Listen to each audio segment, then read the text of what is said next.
Shalom bien-aimés dans le Seigneur, shalom partout dans le monde entier. Donc nous sommes encore là, les choses dans le Seigneur, dans la version, comme je dis toujours, qu'une révélation nous suffit. Et comme je vous avais promis que nous serons toujours là pour vous montrer et fouiller partout dans le monde, là où se cachent les hommes de Dieu, et pour aller découvrir et surtout puiser des révélations cachées, juste pour contribuer à notre foi. Donc voilà, aujourd'hui, nous avons reçu encore quelqu'un, un homme de Dieu. Vraiment, c'est un homme de Dieu que vous allez encore découvrir. Moi, je ne vais rien dire sur lui, mais lui-même va se présenter. Et après, nous allons continuer à essayer un peu de parler avec lui ensemble. Et je sais que Dieu va vraiment nous aider ensemble. Nous allons découvrir ce qui sortira de sa bouche. Donc là, j'ai dit tout de suite, bonjour, pasteur. Bonjour, bonjour nos frères qui nous suivent aussi sur internet et partout dans le monde. Donc je me présente, je suis le pasteur Ghislain Kali Sumbou, je suis le pasteur de l'église évangélique Union Chrétienne. Pour ceux qui connaissent la ville de Nancy en France, donc l'église est basée en France. Voilà. Voilà, bien aimé, donc c'est un homme de Dieu de l'église, d'une église plutôt dans la ville de Nancy. Donc voilà, nous avons cherché parce que nous saisissons toujours l'occasion pour que nous puissions surtout vous donner quelque chose de mieux, parce qu'il prêche dans son église, mais peut-être le message ou les révélations sont cachées. Mais nous voulons aussi que ces messages ou ce que Dieu a mis en lui puissent encore aller dans le monde entier. Alors, pasteur, comment va l'église d'abord? Non, l'église va très bien par la grâce de Dieu. Celui qui est le maître de la moisson. Donc en tout cas, tout se passe très bien par sa grâce. Voilà, et l'église se passe très bien. Donc voilà, ma question va directement, parce que nous sommes des enfants de Dieu. Vous êtes des hommes de Dieu, mais nous sommes des enfants de Dieu. Et nous voulons surtout que les enfants de Dieu puissent bien manger. Alors, comment vous trouvez ces derniers temps, où ces temps nous sommes, les paroles que vous enseignez? Est-ce que ça pénètre ou pas aux fidèles dans le monde entier, je veux dire? Alors c'est vrai, il y a certains hommes de Dieu qui prêchent aussi l'évangile, que je salue aussi de la part de Dieu.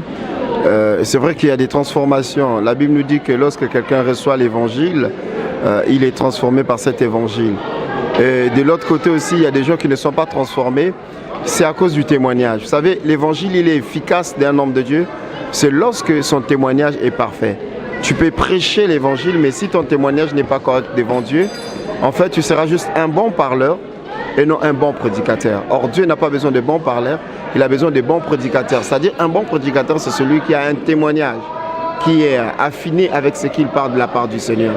Mais un bon parleur, c'est celui qui connaît, qui a la connaissance de la parole de Dieu, mais qui n'a pas un témoignage appuyé avec ce qu'il dit. Il est comme un scribe ou un pharisien. Voilà. Voilà, bien aimé. Donc, les paroles sont enseignées, et il y a aussi ceux-là qui reçoivent cette parole comme la parole de Dieu. Malheureusement, il y a ceux-là aussi qui reçoivent cette parole comme la parole des hommes. Voilà ce qui détruit aussi.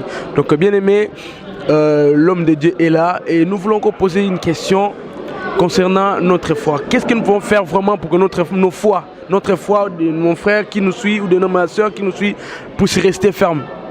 Alors, comme dit la parole de Dieu, nous devons savoir une chose. Si nous voulons préserver notre foi, nous devons nous attacher à la parole de Dieu. Il n'y a que l'évangile qui permet à l'homme de s'améliorer, de grandir et de croître. C'est pour ça que Josué, quand il était dans les temps de faiblesse, il parlait à Dieu et Dieu lui dit, médite-le, que ce livre de la loi ne s'éloigne point de ta bouche, médite-le nuit et jour. Parce qu'au départ, Josué était à côté de Moïse, mais Moïse n'était plus là. Qu'est-ce qui pouvait réconforter la force et la foi de Josué? Ce n'était que le livre de la loi qui est la parole de Dieu. Donc pour chaque chrétien qui veut vraiment préserver sa foi, qui veut augmenter sa foi, il doit savoir simplement une chose. Il n'y a que la parole de Dieu, la Bible, que tu négliges souvent, la Bible que tu mets souvent de côté, que tu prends que le dimanche. C'est cette parole-là, c'est là où se trouve la clé de ta réussite, le succès, le mariage. Tout ce que tu as envie de devenir demain et aujourd'hui, ça se trouve dans la parole de Dieu, pas dans la vie d'un homme. Donc pour préserver sa foi, il faut bien lire la Bible et mettre en pratique ce que la Bible dit. À ce moment-là, ta foi aura de l'épanouissement. Vraiment. Donc nous avons compris tous. Et pasteur, je vais aussi une question. Il y a ceux-là aussi qui ont décidé, qui ont écouté la parole de Dieu et qui ont voulu aussi les mettre en pratique. Mais 2, 3, 4 jours après, il revient encore à son état ancien. Qu'est-ce qui se passe vraiment?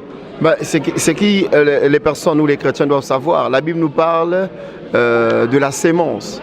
Sur la loi de la sémence, on voit qu'il y a des terrains qui sont épinés, il y a des terrains qui sont remplis de roches. Et sur ce genre de terrain, il est très difficile pour qu'une sémence puisse germer. Vous savez, l'affaire de suivre Dieu, c'est un problème personnel. C'est qui compte dans la vie de tout un chacun. La chose la plus importante pour savoir si je veux grandir avec Dieu, je vais vraiment servir le Seigneur, ça s'appelle la décision. C'est la chose la plus importante. Si tu tombes aujourd'hui, si tu n'arrives pas à avancer avec le Seigneur, c'est parce que tu n'as pas encore pris une bonne décision. Et c'est la chose la plus difficile à prendre au monde, la décision. Si tu prends une bonne décision, je suis sûr, avec la grâce de Dieu, tu ne tomberas plus. Même si tu tombes, tu vas rebondir. Tu seras, parce qu'un chrétien, en fait, l'image d'un chrétien, c'est comme un bout de bois. Vous voyez, le bout de bois, vous pouvez le jeter à l'océan, il tombe, il plonge, mais il rebondit, il ressort. Parce que le bout de bois, son choix, lui, c'est toujours de rebondir. Un chrétien doit rebondir. Mais pour rebondir, il faut faire le bon choix de suivre Christ. Si tu fais ce choix, tu vas tout le temps rebondir, quels que soient les problèmes que tu auras. Tu sauras comment rebondir et suivre le Seigneur davantage.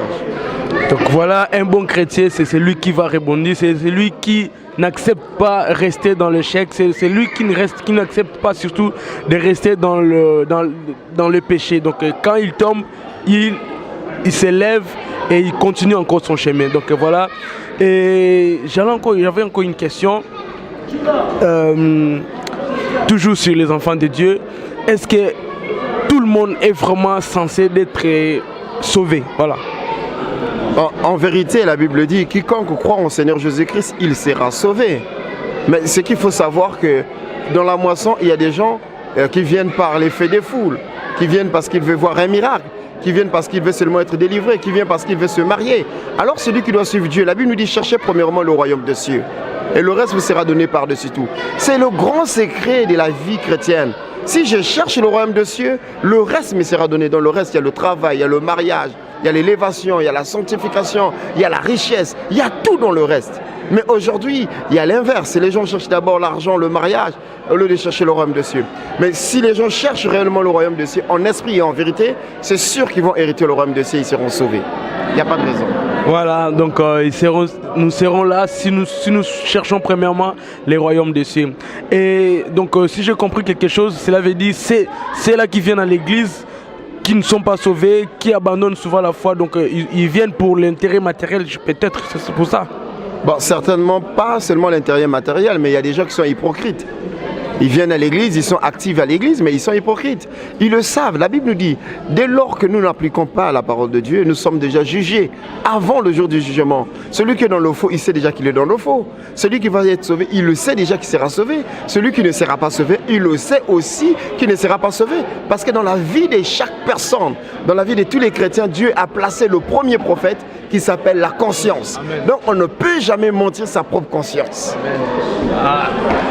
Voilà, bien-aimé, moi je crois que pour nous les enfants de Dieu, pour toi aussi qui es enfant de Dieu, donc là, jusque-là, tu comprends déjà ce que tu dois faire pour rester surtout ferme, rester debout dans ces choses de Dieu. Donc parce que vous savez que le chemin est tellement long, mais pasteur, qu'est-ce que nous devons faire encore pour qu'on puisse rester ferme dans les choses de Dieu, parce que le chemin est tellement long. Jésus viendra bientôt, mais on ne sait pas toujours quel jour. Qu'est-ce que vraiment qu'on peut faire, vraiment?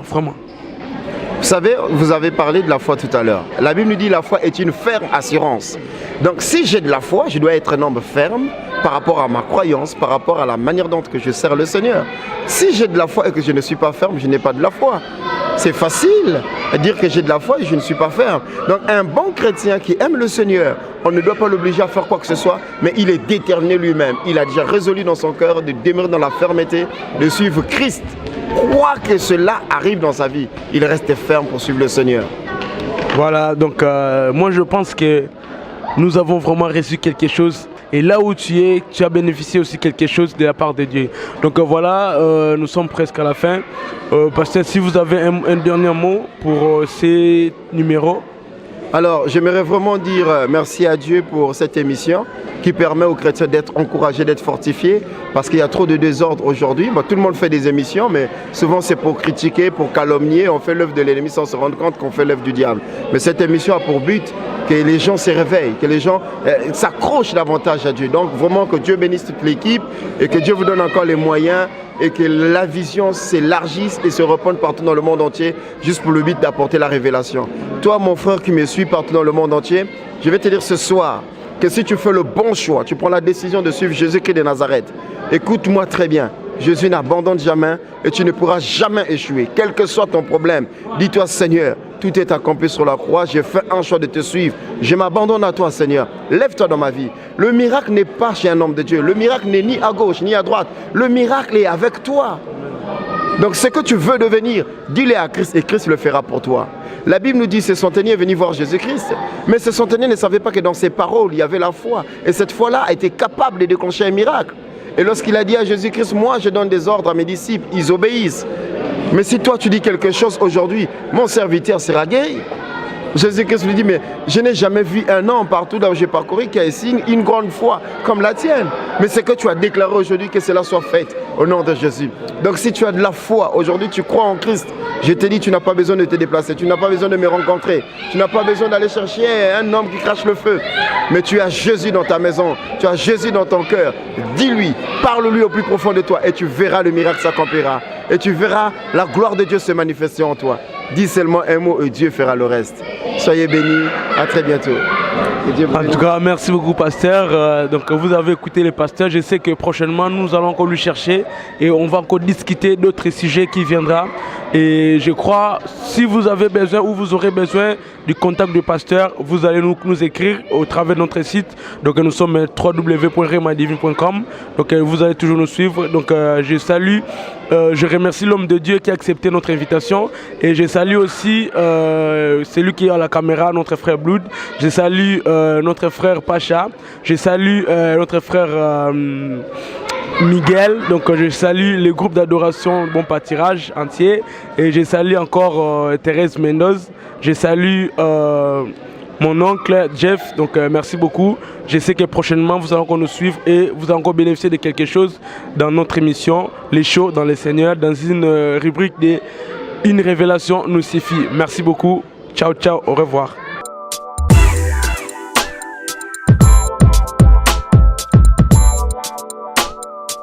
Désormais, j'ai dit désormais. Dès maintenant, bien-aimés, nous sommes là pour suivre l'émission Les Shows dans le Seigneur. J'ai dit les shows dans le Seigneur. Quand je dis les shows, ça sera chaud, chaud, chaud. Les shows, mais dans le Seigneur, bien-aimés. Nous allons vous révéler des bonnes œuvres des pasteurs ou des hommes de Dieu, des prophètes ou des chants de l'Éternel. Uta lelo lukuta et sili kaka ba memela bino bile ma be ya ko laksa bino ba passer ba sel makamboye ba zongsi boye mais ba bomba makamalamu ba passer ba salaka. Il y aura des surprises, des choses que vous allez découvrir que vous n'avez jamais entendues. Nous savons qu'il y a beaucoup qui sont en train de révéler des erreurs du pasteur, mais nous allons vous révéler des bonnes œuvres des enfants de Dieu ou des pasteurs. Fini maintenant les mensonges. Biso skotoye poto laksa bino makamba ba salanzambe ba salaka ya malunga. Que personne ne se trompe encore.